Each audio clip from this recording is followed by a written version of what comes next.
Vajiraman Ravi has been still there even during my mains preparation, during both my attempts 2023-24. I started my preparation in 2018 here as a foundation batch student, and finally I'm again back here 6 years later. The life has come full circle finally. I post-graduated actually in year 2018. After that I came to Vajiraman Ravi, as the name has always been there, where I was completely clueless कि क्या करना है क्या नहीं. And that year I think ये join किया test series मैंने, and we had those regular feedback sessions. GS we had GS. I was enrolled for the GS thing. I had that regular feedback session after every copy that was checked. We had those mentoring sessions going on. So उससे पता चलता था what is wrong, where I should add on, what is the changes I need to make, etc. So it went like that, and I really scored good in GS. Last year also it was 435 marks in GS 1, 2, 3, 4.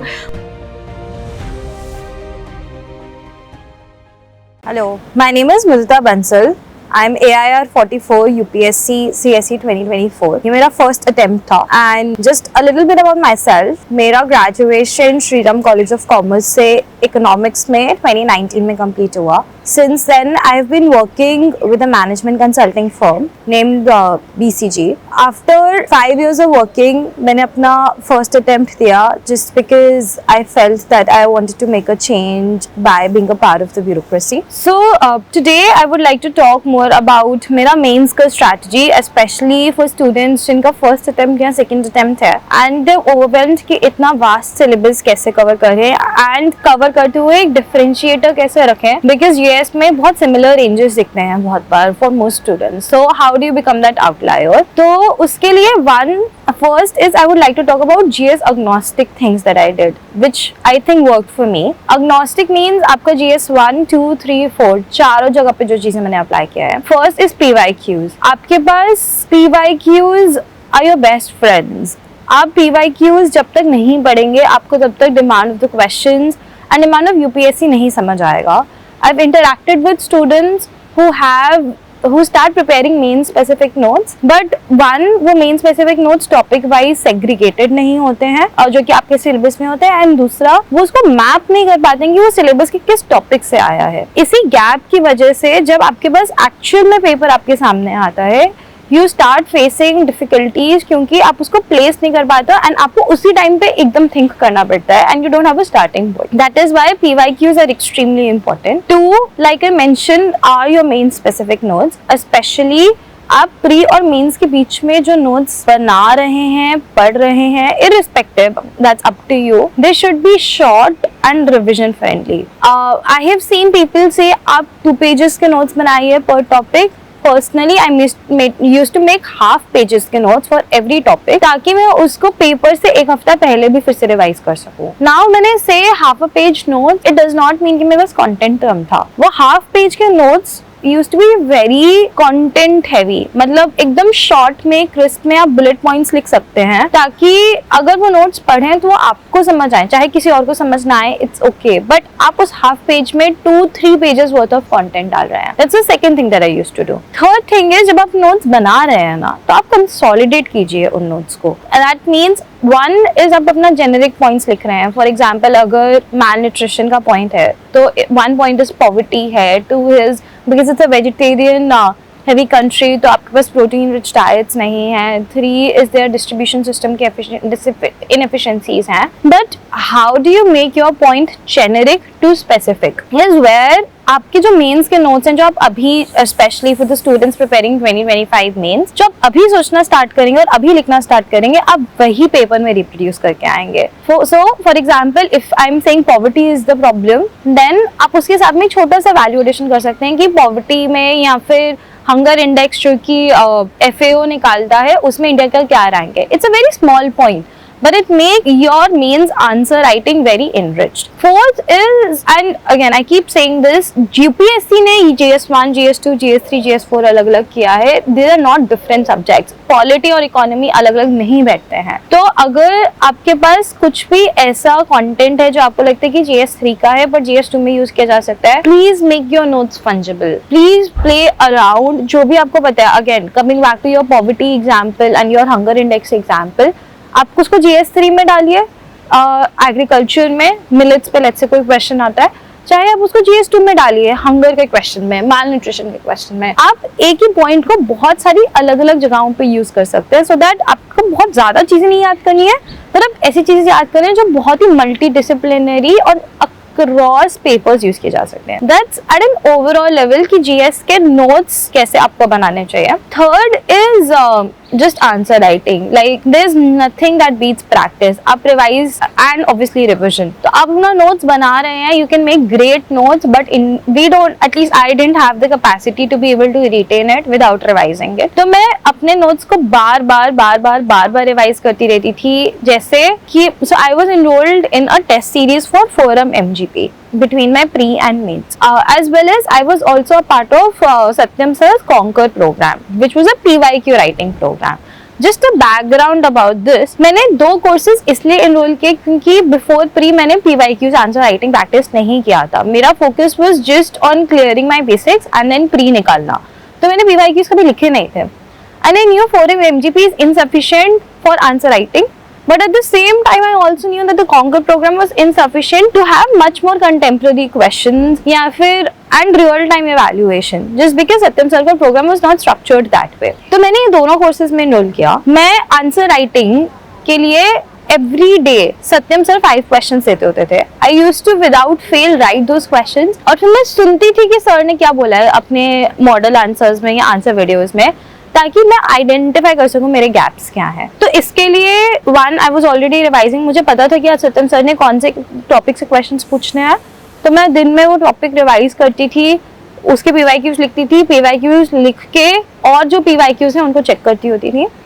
But at the same time let's say मेरा GS1 के सब topics cover हो गए, because that is how Satyam sir schedule was. तो अपना जो forum का test है GS1 का, मैं वो फिर लिखती थी after I had completed my PYQ answer writing with Satyam sir. और उस राउंड के लिए then I would again revise my entire syllabus. इससे क्या होता था, I had revised my GS1 for example twice in a span of 10-15 days, जब तक सत्यम सर का schedule खत्म हुआ, and I used to do this for all my GS papers. Hence, between pre and mains, मैंने 3 to 4 times अपना revision किया होगा of mains notes, because सबसे पहले PYQs के लिए, सेकेंड टाइम जो मेरा first round of answer writing है अंडर MGP उसके लिए, second time was and MGP में मैंने अपने 12 पेपर्स वाला पैकेज लिया हुआ था। So there were 3 sets of FLTs across GS papers. First set I just explained मैं कैसे करती थी। Second set में instead of doing bar again taking a time and doing it, I decided कि मैं 2 दिन में 4 पेपर्स लूंगी ताकि मैं actual mains exam simulate कर सकूं। And this was sometime towards the end of August, because तब तक मेरा 1 round of revision and test for all GS was completed. So in the months of June, July and August, almost 3 months, almost 2.5 months right after my pre, I had started preparing for mains, and August end में I gave my second round of revision. Then I got the answers, I saw कि what worked, what didn't work, what was the feedback, and फिर जब मैंने third round of FLTs दिया, मैंने उसको 11th 12th of September के आसपास दिया, again 2 days 4 exams to stimulate my mains answer writing, to be able to build physical strength कि मैं actual में पेपर में वो लिख के आ सकूँ। It is physically demanding.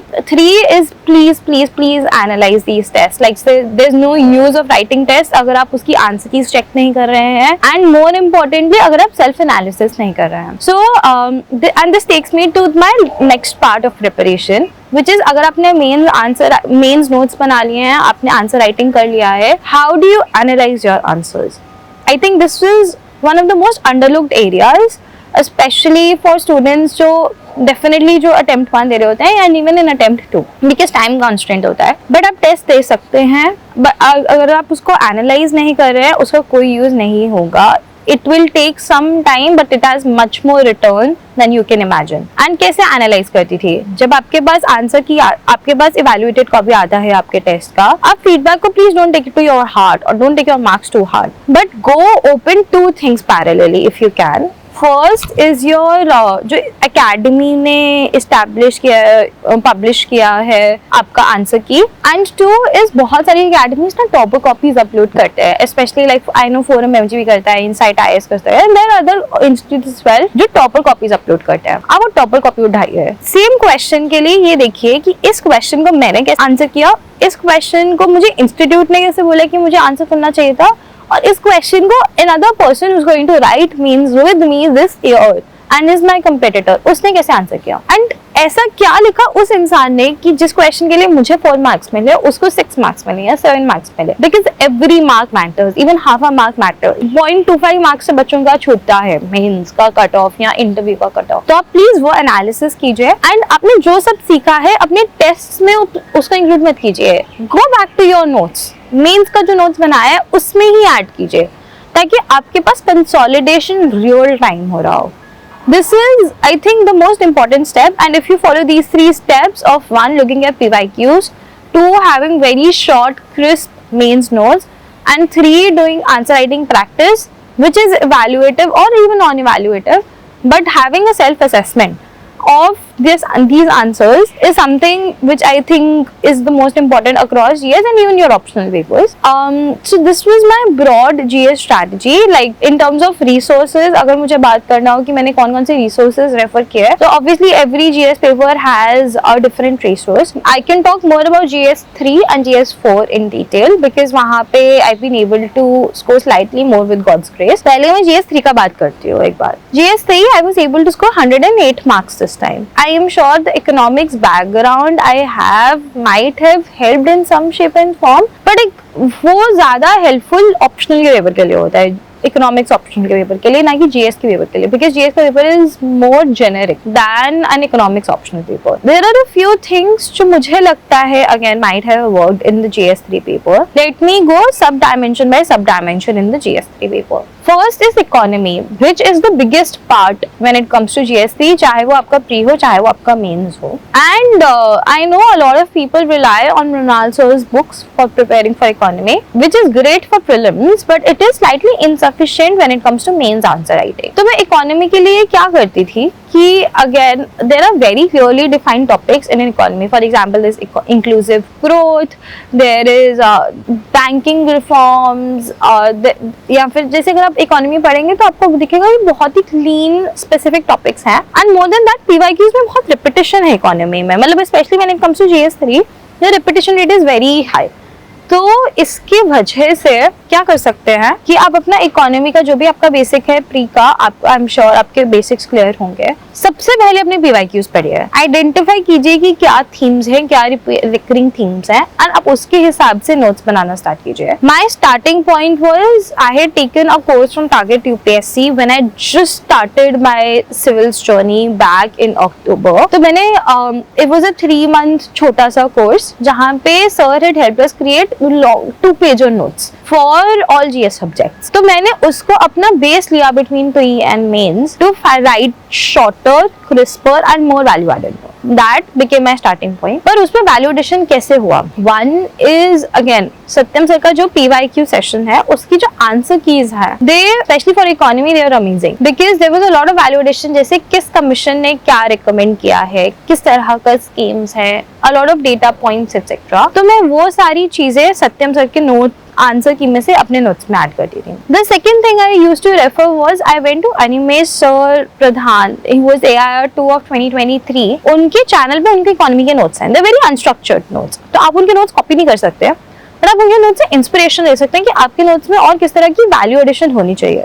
तो उससे इंस्पिरेशन लेके I used to add to my economy notes again. The third thing that I used to refer to is, अगर मुझे कोई टॉपिक में लगता है नीड है, एंड एक्चुअली काफी ज्यादा after point of time I started realizing is helpful, is आपकी NITI and 75, budget and economic survey. These 3 documents can be your bible for economy. वहाँ बहुत ज्यादा डेटा होता है for every topic which is actually very important for your UPSC syllabus, along with different dimensions. So economic survey में ना cover करते हैं कि what are the challenges are you facing, what the government is doing. आप please उसको refer कीजिए and directly quote कीजिए and use economic survey as your source.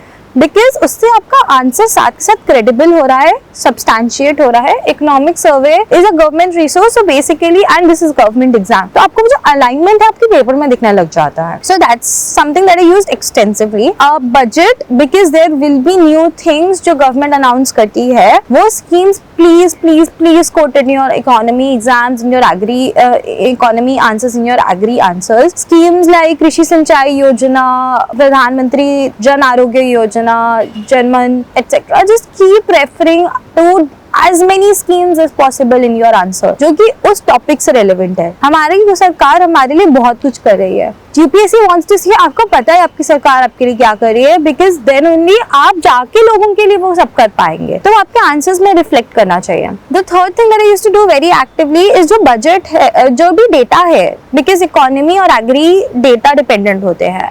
As an economist I love data, तो जो भी डेटा है अब please उसे कोट कीजिए एंड सिर्फ टेक्स्ट में लिखने का जरूरत नहीं है। अब बार ग्राफ ड्रॉ कीजिए, आप पाई चार्ट ड्रॉ कीजिए, उससे दो चीजें हो रहा है, एक्चुअली तीन चीजें हो रहा है। वन is आपका आंसर की का मोनोटनी चेंज हो रहा है। You can refer to some of the GSC answers that I written, वो टेलीग्राम चैनल पे भी अवेलेबल है, फोरम एमजीबी का वेबसाइट पे भी अवेलेबल है। आप उन पे देखिए how I used to write, मतलब मैं इधर टॉपिक लिखती थी तो मैं इसके साथ में एक छोटा सा बॉक्स ड्रॉ करके उसमें ड्रॉ करती होती थी जो भी मेरा ग्राफ है या बार है। Second, basically takes up space, तो आपको पेपर और नीट दिखता है। एंड थर्ड, बहुत ही क्लियरली आपके पेपर को देख के पता चलेगा आपको डेटा आता है। And even if it's not accurate data, अगर आप वो टेंटेटिव डेटा भी है, रेंज में भी है, इट्स ओके, बट मेंशन करिए सोर्स क्या है। This I learn during one of my test कि आपको सोर्स मेंशन करना बहुत इंपॉर्टेंट है and it does have value. This applies for economy and agri. बाकी आपका एसएनटी एनवायरनमेंट बहुत कंटेम्प्रेरी है, आप मेंस 365 को रेफर कर सकते हैं। Along with just keep doing Google searches. Environment पे please don't spend a lot of time. Science and tech is highly rewarding, तो आप जो भी टेस्ट सीरीज दे रहे हैं उससे लर्निंग्स लीजिए, as well as आपके पास just go to website, let's say like a Bajirao website or any Google website and search for that particular topic, for example nuclear technology। आपको जो पॉइंट्स अच्छे लगते हैं अपने नोट्स में ऐड कीजिए। This is something that we used to do for GS3 much more across different GS। Ethics के लिए I was able to score 128 and one thing that I definitely did again was have very topic specific notes। but एक चीज जो मैं differently करती थी ethics में, मैं एथिक्स का आंसर स्टार्ट या एंड किसी कोट से करती होती थी। उसके लिए कोट्स का बुक है जो कि यूपीएससी के लिए बना है and it's available in the market. आप उसमें से कोट्स याद कर लीजिए, कुछ कोट्स याद कर लीजिए, आप उससे स्टार्ट कीजिए या एंड कीजिए। एंड जब अपना आंसर लिख रहे हैं तो बहुत सारे डायमेंशंस कवर कीजिए अपने आंसर में, which is at an individual level, at a family level, at a society level, at an environment level, science and tech level, international relations level, etc. For example, if you have to show integrity, how can you show integrity as a person, in your family, as an administrator, as a country, and use terms like Vishwaguru for India or integrity with UNFCCC, so that there is a collaboration and compassion across different organizations। So आप इस तरह की language use कीजिए which is more ethics oriented but is also talking about a lot of different dimensions, जैसे आप अपने essay में करते होंगे। Along with diagrams, again you can refer to my channel because I've uploaded a lot of the diagrams that I had used in my ethics note। तो मैं try करती थी कि मैं जितना diagrams ऐड कर सकूँ, छोटे छोटे boxes बना के case study ऐड कर सकूँ, तो मैं वो करती होती instead of just writing it in a bullet point, because it does make a difference। Your focus should be how do I get half a mark or 1 mark more in every answer, that is it। आपको half mark करते over the paper 10 marks का difference आ जाएगा, obviously while making sure that you're finishing your paper। So this is majorly what I did differently for my GS papers। While regardless to say you have to address the demand of the question, please don't write just your notes। आपको answer लिखना है जो कि पूछा गया है। Mould कीजिए अपनी लैंग्वेज को, आपको जो पता है पेरिफेरल पता है, एग्जैक्ट पता है, दूसरे GS से पता है, इधर GS से पता है, मिला के but right the answer with UPSC is demanding। Lastly, I'll briefly talk about my interview के time so I was able to score 210 this time with interview in Dasa sir's board। and interview का ना 2-stage process है।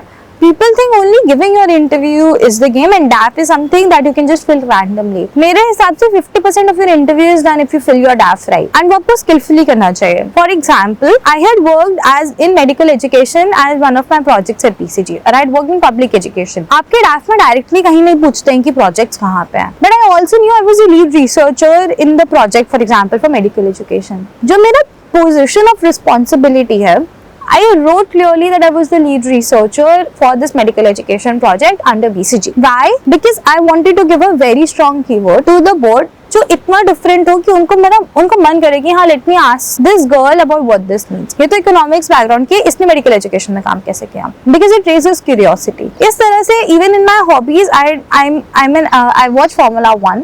So I had ridden Formula 1 because it was a very different hobby। Give the board, and I was questioned on it even in my interview।